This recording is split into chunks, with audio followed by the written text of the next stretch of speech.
Bom, eu acho que vamos arrancando, não é? Boa tarde a todos. Em primeiro lugar, gostaria de saudar e agradecer ao nosso convidado, Germano Silva, a ter aceitado vir falar connosco no âmbito do Clube da Leitura. É com muito prazer que estou a fazer esta moderação, que não estou habituado, portanto, qualquer coisa que saia mal, faz favor de me desculpar, mas saudá-lo para estar nos arrabaldes da cidade do Porto. Não é verdade? E agradecer a presença de todos e já agora agradecer ao Clube de Leitura por ter-me convidado para esta tarefa que será muito facilitada porque temos um orador que vai nos encher. Eu só iria resumir, digamos, o currículo do professor Germano Silva, toda a gente conhece, vai-nos servir um porto de honra e não começou logo, nasceu na zona de Penafiel e não começou mais propriamente em São Martinhos de Recezinhos, se não estou enganado. Exatamente. E, portanto, deslocou-se para o Porto e aí há um longo percurso que depois provavelmente faz-nos um relato. E no JN, no Jornal de Notícias, foi para a secção desportiva. Exato. Primeiro, portanto, só depois é que encaminhou para estas áreas e, portanto, é de facto com todo o gosto. É doutorado honoris causa pela Universidade do Porto e também tem as medalhas de mérito de grau de ouro da Câmara Municipal do Porto e da Câmara de Penafiel. Portanto, tem de facto uma série de... e vem vindo galardoado em diversos aspectos. Eu, para começar, portanto, naturalmente gostaria que começasse por nos explicar como, quando e onde começou a escrever sobre o Porto, estas histórias do Porto. Faz favor. Muito obrigado, boa tarde. Para mim é um prazer muito grande estar aqui. Fui algumas vezes em serviço de jornalista, como jornalista à Faculdade de Engenharia na Rua dos Bragas, sei lá. E aqui também vim algumas vezes, umas reuniões de um grupo que andava aí a tentar fazer uma associação de cartofilia de postais antigos com o engenheiro Martins Ferreira, que vocês conhecem com certeza. Portanto, é um prazer voltar aqui. A minha vida é uma vida muito apagada, muito cinzenta, uma vida muito... sou aquele tipo do fato cinzento que está no consultório médico e entra alguém e pergunta: está aqui alguém? Ninguém dá por mim. Eu mantenho-me assim e gosto de estar assim, que ninguém se mantenha, manter-me incógnito, passar desapercebido. É uma modéstia que às vezes tem custos. Eu nasci, de facto, em São Martinho de Recezinhos, no concelho de Penafiel, mas nasci lá por acaso. A minha mãe estava grávida, tinha uma irmã gêmea, e foi ao casamento da irmã, e eu nasci no meio da boda, quer dizer, nasci antes do tempo, por isso ainda hoje sou um grande fã do São João, de rapioqueiro, tudo que seja festas, bombos e bambolim, eu lá estou. Mas é que eu nasci lá por acaso, depois a minha mãe embrulhou-me bem para o Porto, os meus pais já viviam no Porto, já estavam no Porto, era uma família muito humilde, minhas famílias eram muito humildes, muito pobre mesmo, o meu pai era guarda-freio dos elétricos e ganhava muito mal, e nos anos 30, quando apareceram os sindicatos, queria aparecer um sindicato nacional dos empregados das Carris, que era Lisboa e Porto, e ele lutou para que fosse só um sindicato aqui do Porto, porque os problemas dos funcionários da Carris do Porto eram diferentes dos de Lisboa. Lisboa era uma empresa que estava ligada à Câmara ou ao Estado, e aqui era de uma família, era da família Andersen, portanto, quer dizer, era difícil, e por causa disso ele foi castigado, deixou de ser efetivo na empresa e passou a ser supranumerário, quer dizer, portanto, ele levantava-se todos os dias muito cedo, de madrugada, ia para a remise, que era onde está agora a Casa da Música, e espera que faltasse alguém. Se faltasse alguém, ele tinha trabalho, se não faltasse... Mas é que se não faltasse, se ele trabalhasse ganhava dinheiro, se não trabalhasse não ganhava dinheiro, e aquilo em casa tinha que ser assim modelado. Aqui há anos, um colega meu da televisão pediu-me para eu fazer uma memórias do Natal, era assim nesta altura, para aqui um Natal, já falei com o Natal daquele, assim, mas os meus Natais não eram, não, mas eu queria, eu fiz, e ele ficou desiludido, porque ele disse assim, eu não tinha Natais, houve Natais em que a minha casa não se acendia o fogão porque não havia nada para cozinhar, de maneira que os Natais para mim não me dizem nada, o Natal não me diz nada. A partir do nascimento da minha filha, então eu lá tive que arranjar ali uma coisa para celebrar o Natal mais ou menos como as pessoas normais, mas em princípio o Natal não me dizia nada, e ainda hoje não me diz absolutamente nada. De maneira que a minha vida foi isto, e eu comecei a trabalhar muito cedo, aos 11 anos, numa fábrica em Lordelo de Ouro, a fábrica de lanifícios de Lordelo, que era muito duro, e não era só duro o trabalho de um rapaz de 11 anos, também era o ambiente de trabalho em que se vivia, a exploração que se fazia ali. E eu, à volta dos 15 anos, 16 anos, enfim, começo a pensar, assim, isto não é vida para mim, como é que eu ia sair daqui? Havia a Escola Industrial do Infante Henrique, mas eu não queria seguir aquele rumo, então matriculei-me num curso noturno da Escola Comercial de Oliveira Martins, que era na Rua do Sol, num polo oposto da cidade, porque o meu sonho naquela altura era ser empregado bancário ou de uma companhia de seguros, que era assim um emprego, assim. E eu lá fui, com muito sacrifício, tirei o curso, tive que vencer muitas dificuldades, inclusivamente para sair em certas alturas a horas para ir para as aulas, porque os horários ali eram muito rigorosos, as coisas eram muito rigorosas, mas eu consegui fazer o curso. Mas depois cheguei à conclusão, constatei que afinal não era só o curso, era preciso alguém que me empurrasse lá para o banco ou para a companhia de seguros, a cunha, e eu não tinha essa cunha e não arranjei. Mas aos 20 anos eu fiz a tropa em Penafiel, um grupo de artilharias contra aeronaves, que eu nunca sei o que é que foi, nunca vi uma aeronave, não faço a ideia para que é que servia aquilo, não sei assim, mas pronto, fui para lá, andei lá. General, não chegou a general. Não. Andei ali a fazer aquela coisa, e vim e depois andava à procura de um emprego, arranjar um emprego, e então eu andava a responder a anúncios dos jornais, e um dia apareceu um anúncio, que era um daqueles anúncios que prometiam muita coisa, diziam, mas não era nada, aquilo assim, se és jovem, se tens menos de 30 anos, já fizeste a tropa e és ambicioso, vem para a nossa equipa, e aquilo era um ordenado, 800 escudos por mês na altura, estou a falar dos anos 50, 800 euros, mais umas comissões, aí eu achei aquilo, fui lá ver o que era, olha, era ali na Praça Gomes Teixeira, mesmo em frente ao edifício da reitoria, num escritóriozinho, e a senhora começou-me lá a dizer, era para ir vender máquinas de calcular, umas máquinas alemãs que tinham saído, e eu olhei para aquilo, foi assim, e a senhora disse assim, não me parece que você esteja muito entusiasmado. Eu disse, não, eu não sou capaz de vender um frigorífico em África, quanto mais uma máquina de calcular aqui, não sei. Pronto, e desisti, saí e fui ao Piolho tomar café. E encontrei lá um colega da instrução primária, que eu já não via há muito tempo, e o que é feito de ti? Ele disse, eu depois da instrução primária fui para o Infante Henrique, tirei o curso de Tiajacar, qualquer coisa assim do género, arranjei um emprego em Santo Tirso, agora estou lá numa fábrica, já fui para lá fazer um estágio, agora já me admitiram, já casei, está pronto. E agora estou aqui à espera do meu irmão, porque os nossos pais morreram e agora temos que fazer uma divisão de umas terras que eles tinham lá, aquela coisa. E o irmão apareceu, era mais velho, mas eu conhecia, o João, era mais velho, e ele também perguntou, e tu o que é que fazes? Olha, eu ando a ver se arranjo, o quê? Assim, anda comigo. Ele levou-me para o Hospital Santo António e trouxe assim, eu sou o chefe dos serviços administrativos e eu preciso aqui de gente nova porque isto está muito envelhecido, nós queremos modernizar isto.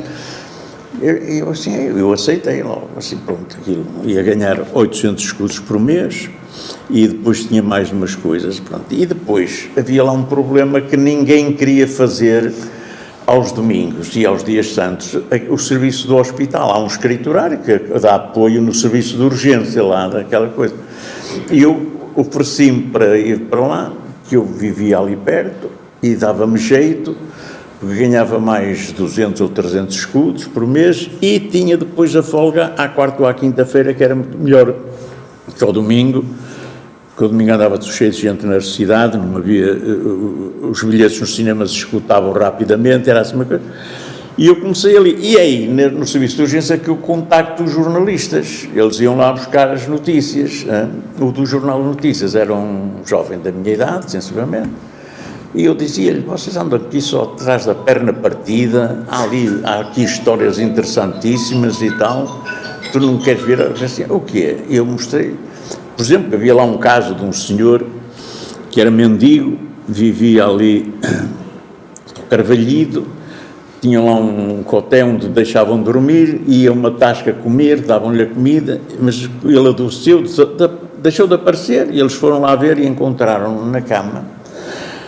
Tudo à volta dele eram caixas com moedas, dinheiro, notas, ele tinha ali uma pequena fortuna à volta dele, ele dava-me tudo, ele andava a pedir, juntava tudo, guardava tudo.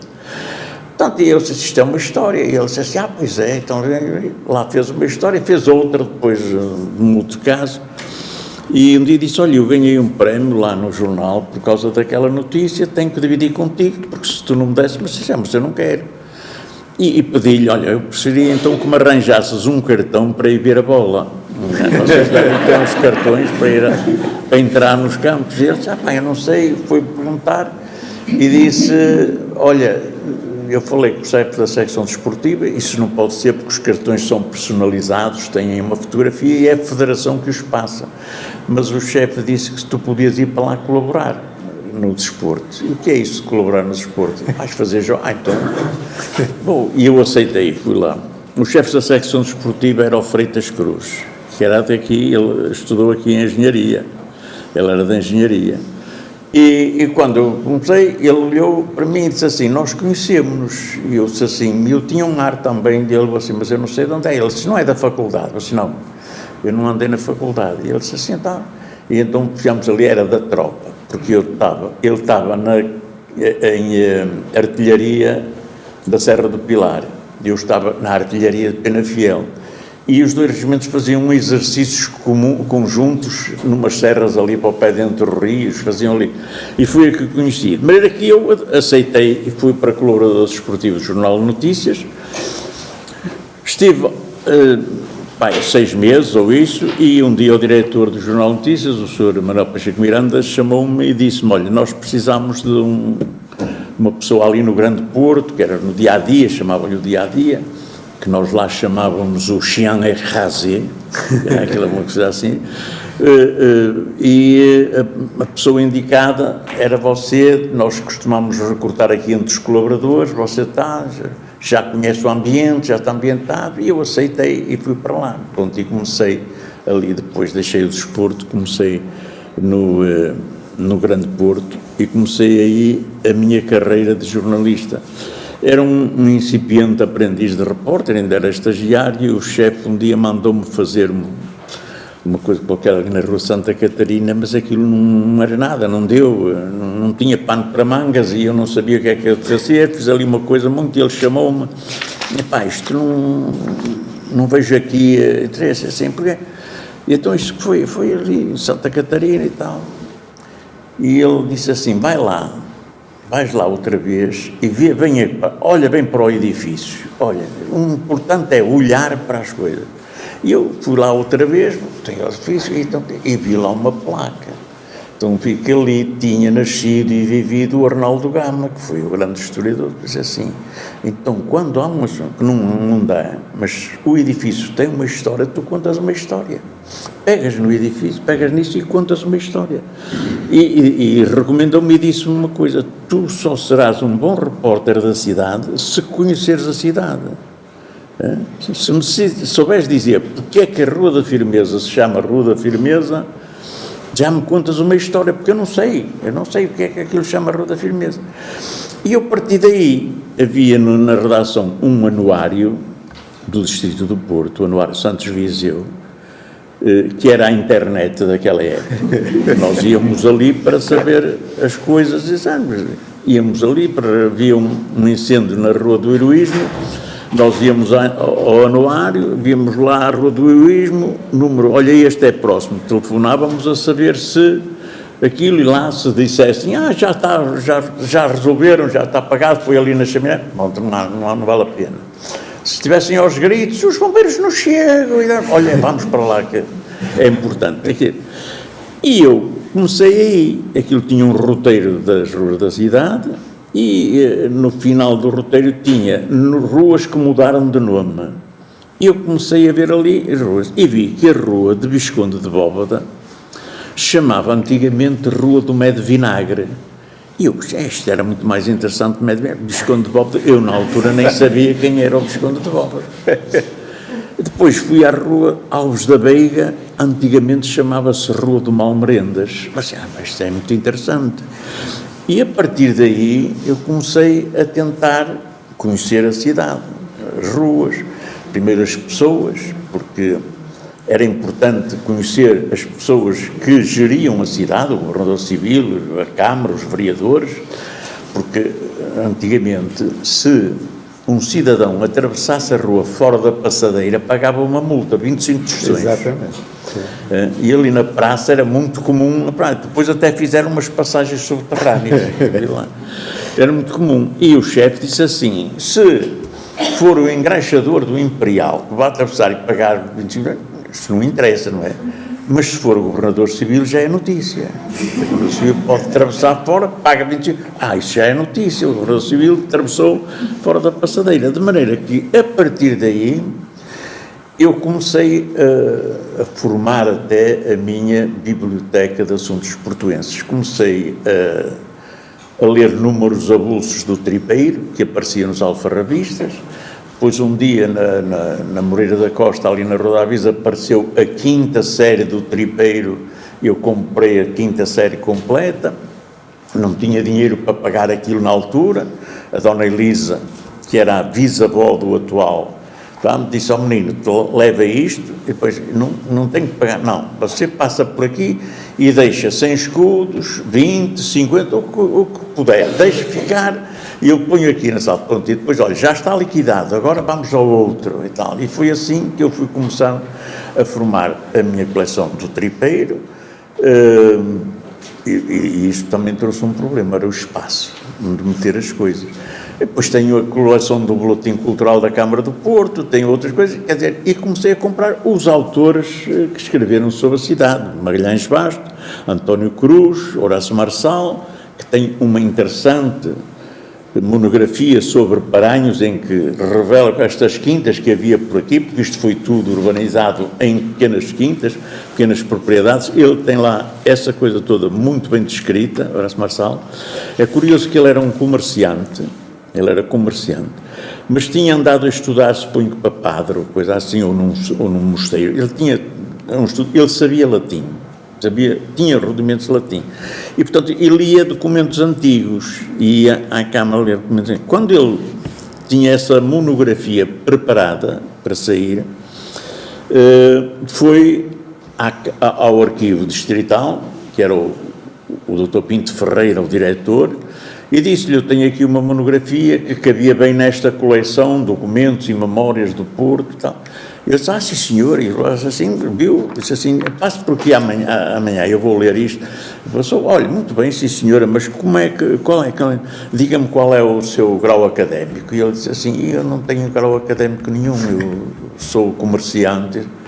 E então não pode ser nada. Só uma pessoa com um grau académico. Não pode ser nada. O Magalhães Basto soube disto e disse, não, venha cá, traga cá isso, eu vou escrever o prefácio. Escreveu o prefácio, assim, não, isto tem que ser publicado, isto é importante, ter grau ou não ter grau, e eles lá publicaram aquele documento. É um documento muito interessante sobre aqui a freguesia de Paranhos. Depois vieram mais, há muitos mais, até porque a maneira de investigar, as investigações e até em arqueologia as coisas modificaram-se muito, não é? Depois vieram sistemas, maneiras de investigar, de descobrir coisas diferentes e que muito mais eficazes. Portanto, isto alterou-se muito. Mas essa monografia, em princípio, é um elemento de trabalho muito interessante para quem quiser conhecer esta zona da Asprela em que vivemos. Eu suponho que em tempos muito antigos isto era da Ordem de Malta, também havia, porque no Hospital de São João, se repara, eles têm uma cruz, a Cruz de Malta, que é uma espécie de símbolo lá do hospital, e eu suponho que isto também podia pertencer, porque Aldoar era das terras de Malta e havia assim muita coisa daqui. Portanto, foi a partir deste incentivo do mestre, do chefe da redação. Os chefes da redação eram os mestres. Hoje esse tipo desapareceu. Hoje são editores. Hoje o jornalista edita ele próprio a sua página, a sua secção. Ele faz lá e edita aquilo. Eu tenho aqui uma pena, daqui por um bocado vou para o Jornal Notícias e vou fazer a minha página do próximo dia. Sou eu que vou lá e faço a página, meto aquilo. Antigamente era diferente, mas queria dizer uma coisa também, era diferente porque as pessoas eram diferentes, nós trabalhávamos para o leitor do jornal, é o leitor do jornal, e tínhamos que ser exatamente o aceita-voz dos problemas que as pessoas tinham para resolver. Os jornais hoje não tratam disso, hoje não há nada.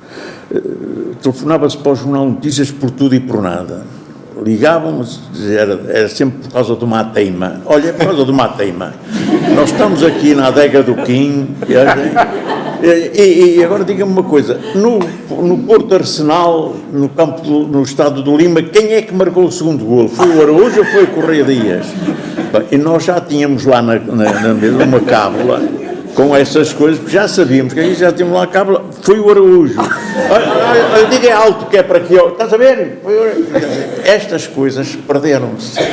Esta ligação do jornal ao leitor perdeu-se, quer dizer, as pessoas iam lá, eu lembro-me de uma senhora, já de certa idade, ir lá ao jornal dizer assim, minha casa, o senhorio, e eu disse assim, minha senhora, mas isso é uma coisa particular, se fosse assim nas casas da Câmara e tal, nós temos para tratar disso, mas pronto, eu vou ver, mas isso é uma coisa particular, então, mas aqui não é o Jornal Notícias, pois aqui é que resolvem essas coisas, aqui é que resolviam os problemas.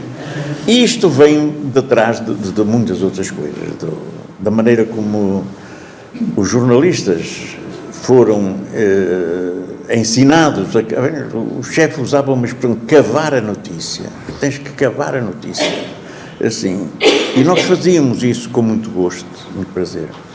Se houvesse um assalto, ou uma vivenda da Avenida dos Combatentes, a Grande Guerra do Marechal Gomes da Costa, e os ladrões levaram peças de ouro, e não sei o quê, era certo e sabido, eu, no dia seguinte, estava no Café Derby, na Rua Chá. Era ali que paravam as moças, as raparigas, e era ali que o tipo ia entregar, dar uma prenda, não sei o quê. Havia até uma canção que era 2 horas da manhã davam na Sé, subia a pobre mãe a Rua Escura, para entrar no Derby, aquele café, onde paravam as filhas da amargura, chamavam-lhe filhas da amargura, pronto, a gente ia ali e perguntava, olha lá, quem é que andou aqui a oferecer uma prenda? Eu não sei de nada, olha que vem aí a polícia, os gajos, vais dentro, o Chico Manco é que andou a dar, pronto, a gente já sabia, andava ali, era o Chico Manco, portanto, quer dizer, a gente descobria, isto eram umas táticas da polícia, da própria polícia, que nós introduzámos, portanto, quer dizer, os chefes de redação eram os mestres, eles ensinavam, faziam, eles assim, isto, tive lá um que foi excelente, era um profissional excelente, o Jornal de Notícias deve-lhe a ele o ter subido em 57, eu comecei em 56, em 57 o jornal vendia 5.000 exemplares, tinha uma carteira de anúncios pequeninos, vende-se, procura-se, precisa-se, não sei o quê, que era o abono de família, aquilo aguentava o jornal. Mas ele tinha aí um dia num convívio, num agosto lá na redação, eram 15 jornalistas, esse chefe de redação, era subchefe de redação, ele tinha sido nomeado há pouco tempo. O Pacheco Miranda, que era o diretor, disse assim: olha, muito obrigado por me terem convidado, eu gosto muito de estar aqui com vocês sabem que eu gosto de estar com vocês, e isto é o sinal de que vocês consideram o jornal a vossa segunda família, como eu, e é isto que eu queria e tal, não sei o quê. Nós estamos numa época muito difícil, o jornal não arranca, não estamos... E esse chefe de redação, subchefe de redação na altura, que era o Manuel Ramos, disse-lhe assim: Sr. Diretor, estou aqui junto dos camaradas todos e eu vou-lhe fazer aqui um compromisso, que daqui por 10 anos o senhor vai ter um jornal a vender 100 mil exemplares. O Pacheco Miranda disse: Ramos, se eu vendesse metade, 50 mil... E ele pôs o jornal a vender 100 mil exemplares. Em 1968, o jornal teve que mudar da avenida para Gonçalo Cristóvão, porque tinha aumentado a tiragem, a máquina só tinha capacidade para 50 mil exemplares, ou não sei o quê, e aquilo estava a tirar, a máquina estava a tirar muito, avariou 2 vezes, o jornal teve que ser tirado na máquina de janeiro, que era igual, com os constrangimentos e os problemas que daí resultam, que o janeiro tirava primeiro o seu jornal, depois tirava outro, e havia isso, e o jornal teve que mudar exatamente porque aumentou a tiragem e teve que, a própria redação teve que ser completamente remodelada. Portanto, quer dizer, mas isso tudo porque esse chefe ensinava e dizia, e nós tínhamos ali uma equipa que era meia dúzia, ele disse, e ele muitas vezes chamou-me, a mim e a outros colegas, me chamava para anda a jantar comigo. E assim: olha, eu sei que tu estás a fazer um sacrifício, nós vamos, mas eu quero que continues, porque quando isto estiver bem, vocês vão ser todos compensados. Eu vou arranjar uma maneira, vocês vão ser compensados. Mas eu quero que continues, ajuda-nos, porque nós estamos assim... Houve uma altura que eu ainda tinha... O estágio era 2 anos, eu estava no fim do primeiro ano e ele convidou-me, e eu ia trabalhar à noite com ele, começava, era das 10 da noite às 4 da manhã.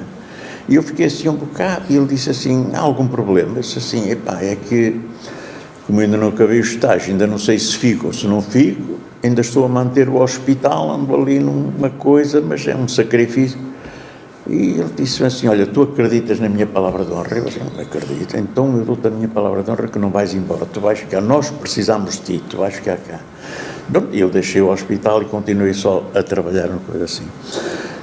E conseguíamos fazer assim coisas. Uma ocasião andava um motorista de táxi, foi assaltado, ficou muito maltratado, o assaltante usou um arame, não sei o que, no pescoço, assim atrás, foi internado, e andava a ser, e sabia-se, a polícia sabia quem era, mas não o apanhava, e eu saía do jornal às 4 da manhã, às 4h30, e íamos para um restaurante que estava aberto toda a noite, que era o Transmontano, assim, ao pé dos Poveiros. Era o Campinho.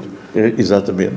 Estava ali, íamos lá, paravam, então havia uma sala, à entrada no Rechão, só entravam jornalistas, a malta do teatro, Solnado, Zé Viana, aquela gente que estava aí, quando estavam aí nas visitas, o Olaio, que era o pintor, que aparecia lá de vez em quando, e entravam 2 indivíduos, que era o Conde da Covilhã e um chamado Urbino Amado, que era muito rico, a gente não sabia, só sabia que eles eram ricos, e entravam ali e tal. O Conde da Covilhã entrava sempre com 2 espanholas, e depois ele vivia no grande hotel do Porto, numa suíte, elas iam lá, acho que metiam-no na cama e roubavam-lhe o dinheiro que ele tinha na cama.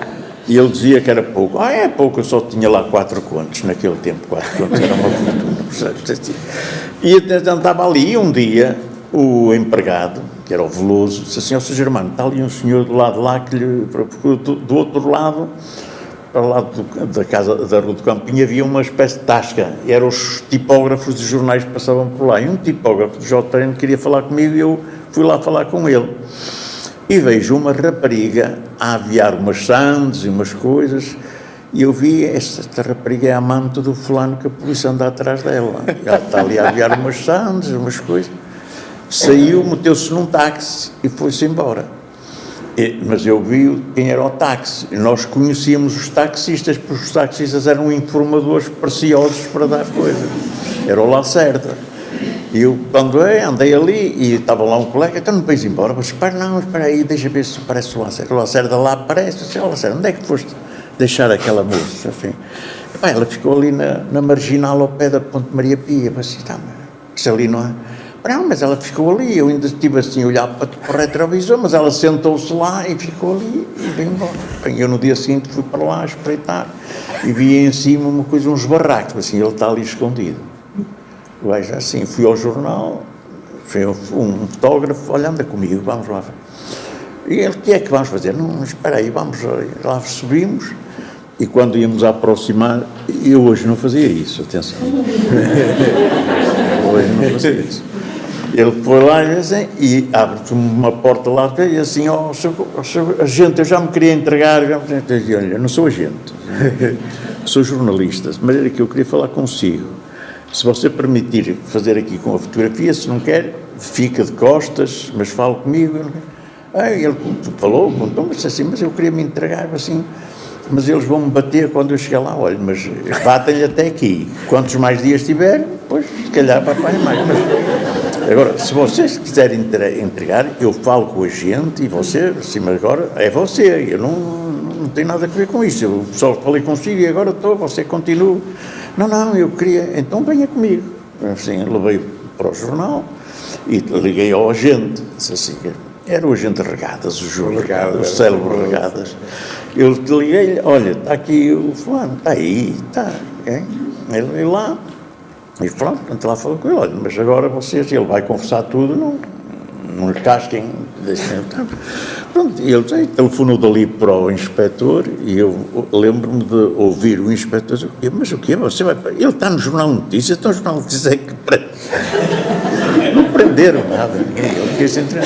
Ele estava cheio de fome, mandámos ao Guarani buscar uns pregos, ele comeu aquilo, estava cheio de fome, o pobre do rapaz. Pronto, e depois lá foi. Mas estas coisas, depois o jornal, claro, tira partido disto, faz umas notícias a tirar partido disto, assim. E eu lembro-me de uma ocasião, ir a subir a rua 31 de Janeiro, ia com um colega do Diário Popular, íamos à polícia, recolher lá os assuntos. Iam dois fulanos à frente a conversar e um disse assim, mas e agora vais à polícia? Eu assim, pois foram lá à casa, roubaram, aquilo não era grande coisa, mas tinha lá uma joia, uma coisa qualquer, que era da minha mulher, e a mulher, aquilo já era da avó dela, e ela anda lá, e o caneco, e eles diziam assim, mas olha lá, tu vais ali à polícia, e eles não te fazem nada, sabes? Tu chegas ali e fazes uma queixa, a queixa vai para a judiciária tem coisas mais importantes a tratar, não vai tratar disso. Eu assim, então onde é que eu... Opa, vai ao JN, que eles têm lá um detetive. Quer dizer, havia esta áurea do detetive, havia esta coisa que o jornal descobre, o jornal faz, e fazia coisas, quer dizer, porque essa era como é dizer, a ideia que me fazer estar ao serviço do leitor, que é o que hoje não acontece. Eu peço desculpa, mas eu disse há bocado na conversa que tenho que de vez em quando cortar, mas então eu não tenho tento na língua. Tem a vantagem de eu não ter que fazer nada, mas já que aproveito, portanto, e se calhar abrir a assistência, quem quiser fazer alguma pergunta, eu tenho algumas, mas pronto, eu queria deixar, mas posso fazer a primeira. Uma das coisas que recentemente escreveu, portanto, escreve todos os domingos no Jornal de Notícias, ou há um artigo todos os domingos no JN, numa coluna, que é o Porto do Germano, não é? E numa que foi em 3 de novembro, fala sobre o Porto Antigo e diz assim, logo de entrada, da cidade antiga ficou-nos apenas alguma memória. E depois, na prática, resumo que ficou muito pouco, não é, Sófia? Eu gostaria que comentasse. Ficou-nos a memória porque o Porto tem vindo a ser descaracterizado desde há muito tempo. No século XIX, o Ramalho Ortigão tem um artigo muito curioso, parece que é uma carta que ele escreve à rainha, à Dona Maria II, ele escreve uma carta à rainha, a dizer, porque ele era do Porto, como sabem, o Ramalho Ortigão nasceu no Porto, era do Porto, estudou no Colégio da Lapa, que era um colégio da burguesia, foi lá que ele conheceu o Essa de Queiroz, e foi ele que apresentou o Essa de Queiroz à Emilinha, à dona Emilinha, que era filha dos condes de Rezende, que viviam ali perto, onde está agora a Rua Álvares Cabral, era a quinta dos condes de Rezende. Aquilo no século XIX, a quinta não dava nada. Aliás, eles tinham uma característica muito curiosa. No São João e em feriados, eles abriam os jardins ao público. Quem quisesse ir lá passear nos jardins e assistir ao fogo, às bichinhas de rabiar, que era o que havia, eles permitiam isso, os condes de Rezende. Depois aquilo não dava. E os condes de Rezende, na altura, a nobreza já estava em queda grande, e já tinha algumas dívidas, e ele ofereceu à Câmara, a Câmara tinha um projeto de abrir uma rua que ligasse Cedo Feita à Praça da República, que na altura era o Campo de Santo Ovídio. Campo de Santo Ovídio, porque havia ali, mais ou menos onde está agora, onde abriram a Rua Álvares Cabral, havia ali uma capelinha de Santo Ovídio, e havia um pequeno mosteiro dos frades regrantes de Santo Agostinho, que eram chamados os Grilos, que depois compraram as instalações do antigo colégio dos jesuítas, que é onde está agora o Seminário Maior do Porto, não é? O Seminário Maior, que tem umas instalações fabulosas sobre o Douro, vão fazer lá um hotel. A Diocese vai fazer lá um hotel. Assim, agora, para se entrar na Catedral, paga-se. Para se entrar na Igreja de Santa Clara, paga-se. Santa Clara é uma igreja paroquial, da Paróquia da Sé. Santo Ildefonso é paróquia, paga-se. Na Trindade e no Carmo, paga-se, mas isso são particulares, é ordens particulares. Eu estou à espera que um dia ou outro vem cá outra vez com um azurrague e diz: vocês andam a fazer da casa do meu pai, ele não dirá um covil de ladrões, mas dirá outra coisa. Mas agora vão lá fazer. Portanto, estes frades legais. E os condes de Rezende ofereceram o terreno, a quinta, com a condição da Câmara lhes permitir que vendessem os terrenos ao lado para edificação de casas. Portanto, e saíram a ganhar. Portanto, quero dizer, a pergunta era... Portanto, ficou só a memória. Só ficou algo na memória. Dessas coisas ficaram as memórias. Há a memória escrita e há a memória oral, que é muitas vezes muito mais rica do que a escrita, não é? O êxito, algum êxito que têm os passeios que eu faço e as histórias, é porque eu conto histórias porque foi isso que me ensinaram. Eu não sou um historiador. Não sou o historiador que faz e que aponta as fontes, que é obrigatório, aquelas coisas todas, não sou. Eu sou um divulgador de histórias do Porto. E se eu for contar uma história, do Mosteiro de Monchique, por exemplo, é o único mosteiro do Porto, e no Porto era a cidade onde mais mosteiros por metro quadrado, quer dizer, vocês vejam ali Praça da Liberdade, Congregação dos Padres do Oratório, era ali. Onde está o Hotel Intercontinental, Loios, os padres evangelistas de São João Evangelista. Onde está a Estação de São Bento, Freiras, as monjas de São Bento. Só ali havia 3. Depois havia muitos. Eram todos da iniciativa do Bispo ou do Rei. O de Monchique foi da iniciativa privada, um casal muito rico, que tinha muito dinheiro, tinha propriedades, não tinha filhos e estava preocupada como é que para onde é que vai parar isto que nós temos aqui, e fizeram uma promessa de que construir um mosteiro para ver se tinham filhos, e construir um mosteiro de Madre de Monchique, é franciscanos, aquilo era franciscano. E contar isto é uma história que anda por aí, toda a gente sabe, mas depois há outras histórias ali, quer dizer, no século XVIII, houve um barqueiro, que nessa altura não havia ainda aquela estrada marginal, o rio vinha quase junto ao mosteiro, e o barqueiro vinha até ali perto, e o barqueiro foi preso por ordem da madre, porque andava a cantar madrigais com uma viola choleira às freiras que estavam lá no seu sossego e tal. E os quadrilheiros prenderam, e ele justificou-se dele, disse, não, ela tem ciúmes de mim, porque eu já estive na cela dela, já cantei para ela e ela agora não deixa que cante para as outras. Ora bem, isto era uma coisa. Portanto, quer dizer, são estas histórias, isto está tudo documentado. Está no arquivo distrital, na gaveta de coisas do Monchique, e estão lá estas queixas, estas coisas, está tudo documentado. Portanto, os cronistas só falam do rei, das coisas, mas é preciso falar do povo também, porque o povo também tem participação na vida ativa das cidades e isso coisas. Portanto, quer dizer, estas memórias, e há muitas memórias, quem percorre hoje aquelas ruelas do bairro da Sé, que já não são as ruelas dos tempos medievais, mas ainda há lá alguns vestígios de coisas medievais, quem percorre, não imagina, foi ali que nasceu o liberalismo, esta coisa que nós temos, capital do liberalismo, a pátria da liberdade, não nasceu espontaneamente no 24 de agosto de 1820, não foi ali na Idade Média a luta dos burgueses, dos artesãos com o poder do bispo. O bispo era o senhor da cidade, ele é que fazia justiças, cobrava os impostos e cobrava coisas que estava sempre a aumentar, a cobrar impostos. De maneira que os burgueses revoltavam-se contra isso. Houve imensas revoltas contra bispos e contra o próprio rei, também havia contra o próprio rei. O Porto era uma cidade rica e foi sempre uma cidade com muita riqueza hoje, e tinha um poder muito grande. Isto só não foi capital, porque Dom Afonso III, quando sai de Coimbra, foi para Lisboa, porque ele não podia vir para aqui, porque o Porto era do bispo, que é que eu ia lá fazer? Eu não mandava lá nada, que aquele do bispo, mas é que foi para Lisboa e montou lá, porque senão era o Porto que seria a capital, tinha todas as condições. O Dom João I pediu muito dinheiro, e os burgueses do Porto, os mercadores, emprestaram-lhe muito dinheiro. Ele teve muito dinheiro. Depois pediram-lhe: ó rei, nós agora precisamos.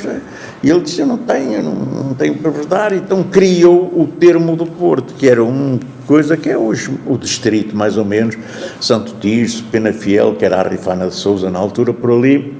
Aqui, tudo o que se fizesse ali passava pela Câmara do Porto. Se quisessem construir um hospital em Penafiel, tinham que vir ao Porto, o cirurgião, um hora tinha que ir lá dizer se sim, se não. Abrir uma estrada, a Câmara é que diz, quer dizer, e também tinha rendimentos, a Câmara tinha rendimentos daí, portanto, quer dizer, era essa. Portanto, estas memórias estão um pouco hoje desfasadas, as pessoas não ligam, quer dizer, o melhor desta cidade, para ter, mas nós não temos grandes edifícios, grandes palácios. Porquê? Porque o Porto proibia aos fidalgos de viver cá, como é que queriam? Eles é que tinham o dinheiro, é que podiam construir palácios, não tinham. De maneira que nós não temos assim grandes palácios, porque os fidalgos podiam vir cá para cobrar rendas, tratar da saúde, se fosse o caso, mas só podiam estar 3 dias. Ao fim de 3 dias tinham que se ir embora. O Conde da Feira, o Rui Pereira, um dia ele tinha uma viúva lá embaixo, na rua Formosa, que era a tal rua do Infante Henrique, foi aberta pelo Dom João I. Não? O Dom João I, quando abriu aquela rua, é o Dom João I que transfere o poder episcopal do poder fiscal da cidade para a civil, para a Câmara, em 1406, mediante um acordo que fez com o bispo, que era o Dom Gil Alma. Ele fez um acordo e disse: eu pago-te uma tensa anual.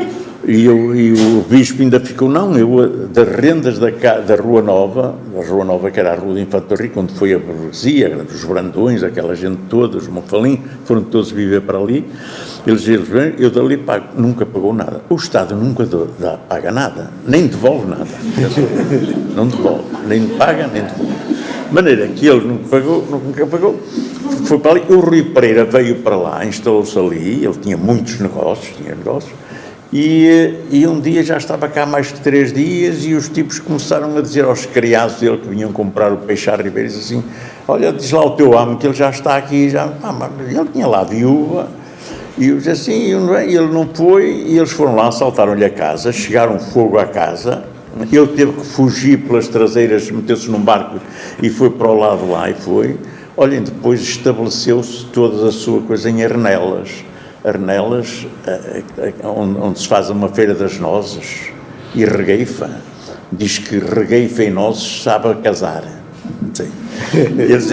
Eles ainda têm lá umas coisas que eles chamam uns túneis, que não querem os armazéns, e uma pesqueira. Ele ainda tem lá uma pesqueira no Ridor, que era do tempo dele. Portanto, estas memórias desta luta do burguês, do artesão do Porto, com a prepotência do bispo ou do rei, durou durante muitos anos, muitos séculos, e hoje nós não temos. No século XIX, há um grupo de comerciantes que estão no Café Suíço, que era na esquina de Sampaio Bruno com a Praça da Praça da Liberdade, ali na praça, ao pé da farmácia Birra, e andava aí no ar uma coisa que vinha uma taxa aduaneira, não sei, não faço a mínima ideia o que seja. Era uma coisa qualquer que implicava um aumento de preço nos produtos que saíam da alfândega, era assim uma coisa qualquer. E há um jornalista, os jornais estavam todos ali, que sai, vai lá ao café, encontra lá 3 lojistas, 3 comerciantes, e que lhes diz: olha, vocês estão fechados, porque a taxa, veio agora um telegrama de Lisboa a dizer que a taxa aduaneira vai... O quê? Aí eles insistem nisso e tal. Aqueles 2 saíram, começaram-se a juntar mais 3, às tantas já estava um grupo numeroso na praça, e na mesma maneira que veio um telegrama de Lisboa a dizer que a taxa aduaneira ia, foi um telegrama do Porto para os jornais de Lisboa a dizer: os lojistas do Porto já estão reunidos na Praça Nova para protestar contra o... E o Dom Carlos, que era o rei, e o primeiro-ministro era o Fontes Pereira de Melo, chamou e disse: ó Fontes, tira lá essa coisa da taxa aduaneira, porque lá no Porto a Praça Nova já está a mexer, e ainda vem de lá uma Bernarda. Uma Bernarda era uma revolução, era normalmente. Quer dizer, nesta altura o Porto tinha força, batia ao pé, espilrava aqui, tremia lá embaixo o Rocio, tremia, olha, o Porto estava... Assim, hoje nós não temos uma figura que seja assim, que digamos assim, este tipo bate o pé a Lisboa, não temos. O Porto hoje, infelizmente, não. Temos grandes figuras. Eu devo dizer que ainda há dias estive com uma, na apresentação, o engenheiro Valente Oliveira é uma figura extraordinária. Assim, é um senador, um homem que pensa, que tem ideias. Eu fiz parte da CERU, com o Hélder Pacheco, era conselheiro. Havia lá um grupo, o professor Nuno Grande perguntava ao senhor Germano: o que é que estamos aqui a fazer? Somos conselheiros, senhor professor, para darmos conselhos a ele. Assim, e não havia um arquiteto. Eu disse assim: não é um arquiteto. Quem é? É o Cisa. Mas se ele meter o Cisa nisto, ele não vem. Toda a gente, ele tem mais que fazer, não vem perder tempo aqui. Então tem outras coisas para fazer. Não havia ninguém. De maneira que, portanto, eu fazia parte daquilo.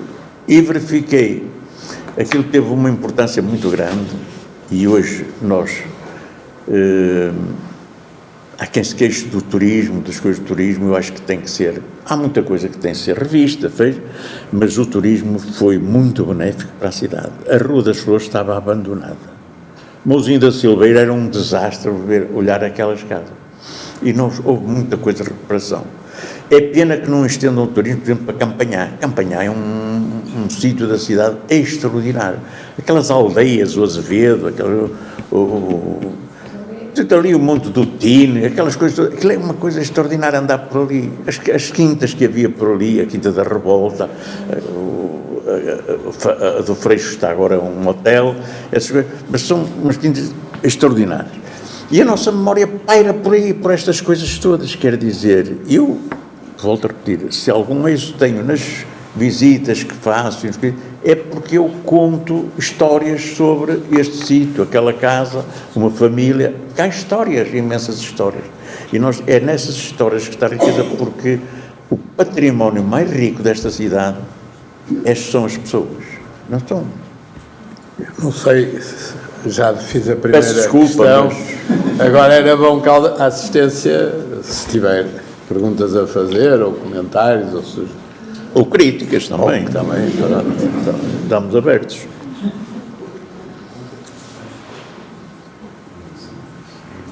Bom, eu tenho mais coisas, mas não queria ser eu Claro, pode e deve. Sim, eu sou daquela zona de Sanfeita, da maternidade João Luís, e ali tem aquela aquele edifício que é dos ingleses, não é? Que chamam, junto à maternidade juvenis, chamam, que na altura habitaram, talvez... Onde esteve o conservatório. Sim, mais à frente um bocadinho, quem desce vai em direção ao Palácio Cristão.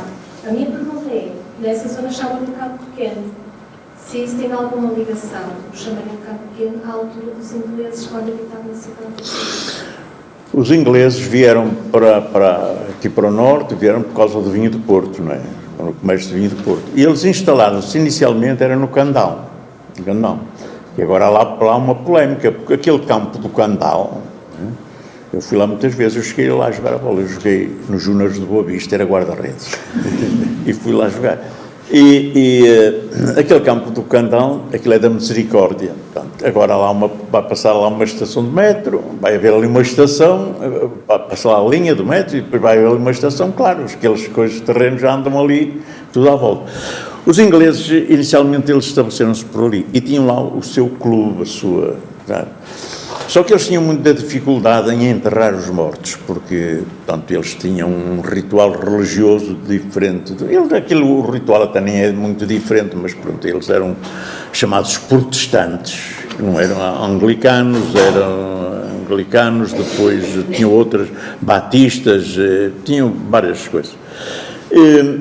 E em 1804 houve um acordo comercial entre Portugal e a Inglaterra, e nesse acordo eles conseguiram meter lá uma cláusula que dizia que aos ingleses era dado liberdade religiosa, podiam construir igreja e ter o seu cemitério.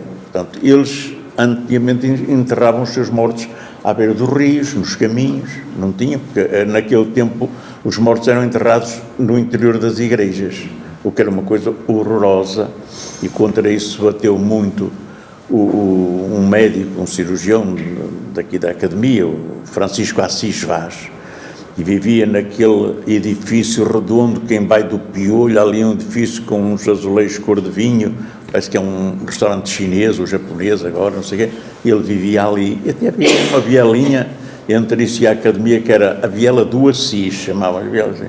E esse homem lutou muito contra o enterramento nas igrejas, porque era mau para a saúde. E, portanto, quer dizer, eles então, a partir daí, tiveram autorização para construir uma igreja, que é uma igreja anglicana, a igreja de São James, que era Santiago, que é a única igreja que há com o nome de Santiago, aqui no caminho de Santiago, e o cemitério. Mas, mesmo assim, as autoridades portuguesas impuseram-lhe uma coisa, que a igreja não podia parecer uma igreja, tinha que ser uma casa normal. Não podia, tinha que ser o salão tinha que parecer um salão de uma praça. Eles fizeram aquilo que parecia o salão da feitoria, um salão de baile. Não podia ter torre, nem sino, nem tocar sino. E tinha que estar dentro de uma propriedade rodeada por um muro alto que não se visse, e ele ainda lá tem um muro, e ele tem lá a igreja. Só de cima do alto, e há uma fotografia que vê, a igreja vê que tem o feitio de uma cruz, mas só do alto. Agora, suponho que já tem uma torre, já tem lá coisas. Mas este era o cemitério dos ingleses. O cemitério é anterior à igreja, a igreja foi construída depois, mas foi a partir daí, porque eles tinham muita dificuldade em fazer as suas ações de culto, chegaram a fazer na feitoria, os franciscanos que estavam ali perto protestavam, não queriam, porque eles cantavam, tinham cânticos e tal. Assim, portanto, quer dizer, havia essas, e depois as igrejas começaram a aparecer e espalharam-se. Eu lembro-me havia o jornal da Diocese, que era a Voz do Pastor, a voz do Bispo, do Pastor. A minha avó paterna assinava esse jornal. E eu às vezes lia lá em casa dela, via o jornal e só víamos anedotas contra os protestantes. Aquilo era uma luta contra os protestantes. Felizmente isso acabou, hoje eles entendem-se e conversam. Eu fui muito amigo do Aspen, que era bispo metodista, ali no Mirante, no Coronel Pacheco, e algumas vezes fui falar com ele e almoçar com ele, ia lá e assisti, e O ritual é muito semelhante ao ritual católico, não tem assim grandes diferenças, só eles não aceitam o Papa, não é? Mas tem aquilo que não tem assim grandes diferenças. E assistia a isso e portanto, quer dizer, via isso, e uma das anedotas que eu vi lá no jornal um dia era que o Calvino, não era o Calvino, era o outro que, protestante da Reforma, era um grande protestante da Reforma, estava à varanda com a mulher, ele tinha sido padre, depois tinha deixado, casou, estava com a mulher, e a mulher disse-lhe assim, olha que lindo está o céu. E ele disse, pois, mas não é para nós, como quem diz, nós somos pecadores, nós não vamos para o céu como os outros. Portanto, quer dizer, esse cemitério está lá, aquilo hoje, eles têm aquilo aberto à comunidade, ao domingo está aberto e pode-se ir até assistir às cerimónias religiosas, que são interessantes, e depois no fim há umas senhoras que servem chá e bolos, eles têm lá, portanto, vale a pena. Sim, senhor. Ficou esclarecido. Mais alguma questão? Força. Acha que, gostaria de saber a sua opinião com a descaracterização da cidade, com a ocupação de estrangeiros no turismo e a expulsão, entre aspas, de muita gente já com alguma idade para fazer este tipo de... Utilizar os edifícios, não acho eu da melhor forma, mas construção de hotéis e só restaurantes e essas coisas, se pode perder um bocadinho da história e dos jovens não virem a saber estas histórias que como contam. Da cidade, da saída das pessoas, dos centros, não dá. E eu estive há dias com um senhor, eu fui muito amigo de um árbitro de futebol, que era o Paraty, o Armando Paraty, da minha geração, andou comigo na escola. Há tempos ele apareceu-me com um livro e uma caneta para eu fazer um autógrafo, e eu fiquei na caneta, isto é duro, foi um penalti. E ele vivia em Miragaia, e um parente dele, que vive agora na Nova Zelândia há muitos anos, veio cá e telefonou-me, queria falar comigo, eu fui falar com ele, e ele chorava e dizia, isto não é Miragaia que eu conheci, assim, não há lá as pessoas, não há roupa a secar estendida nas coisas. Esse despovoamento tem caracterizado muito. Nós estamos numa época de Natal.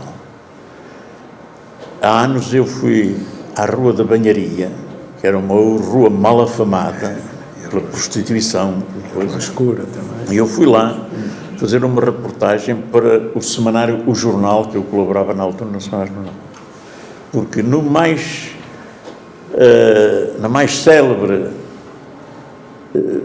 casa de meninas, chamavam-lhe casa de tia, não sei porquê, de que havia, numa janela eles fizeram um presépio, tinham um presépio, e depois dizia-me um vizinho lá, assim, elas, o primeiro cliente, benzem-se e vão na imagem de Nossa Senhora agradecer o primeiro cliente.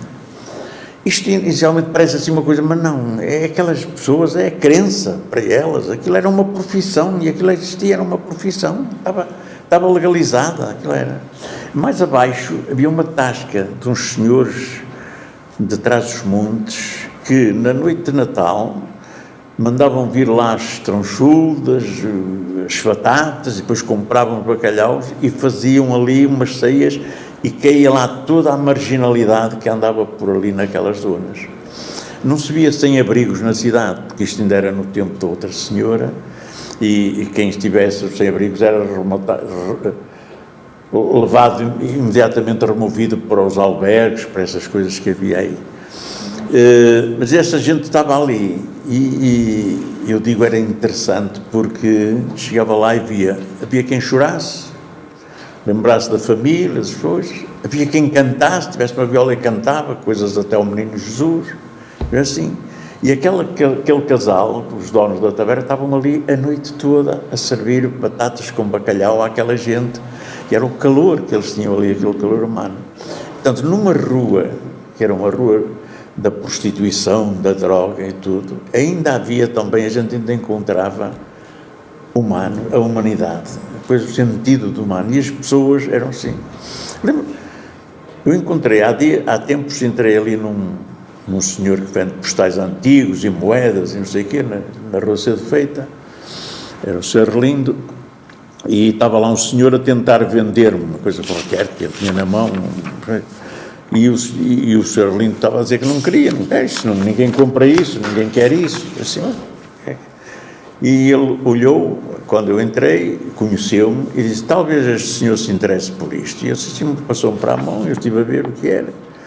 E aquilo tinha itinerário turístico do Porto nos anos de 1950.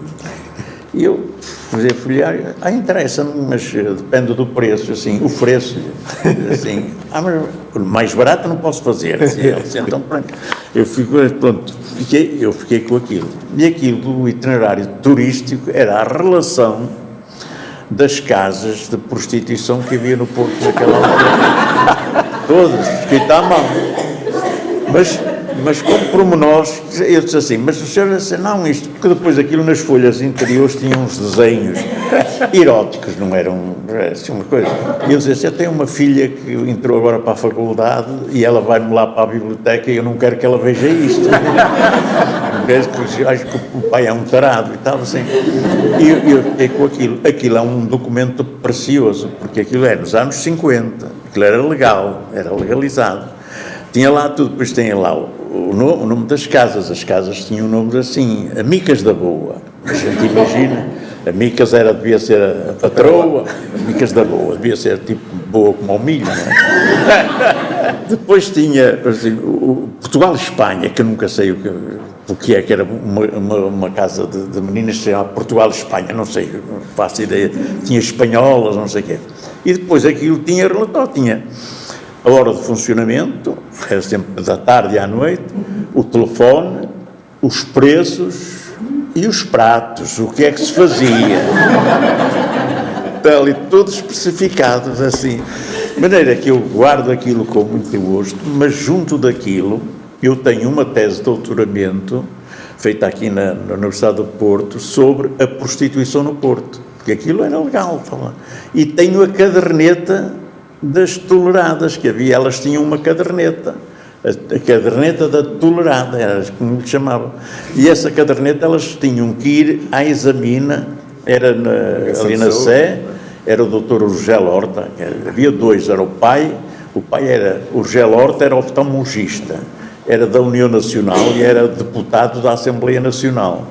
O filho era médico de clínica geral e era o responsável. Quando ligavam lá para casa para falar com o Dr. Urgel Horta, a governanta perguntava qual deles, o deputado ou o deputedo?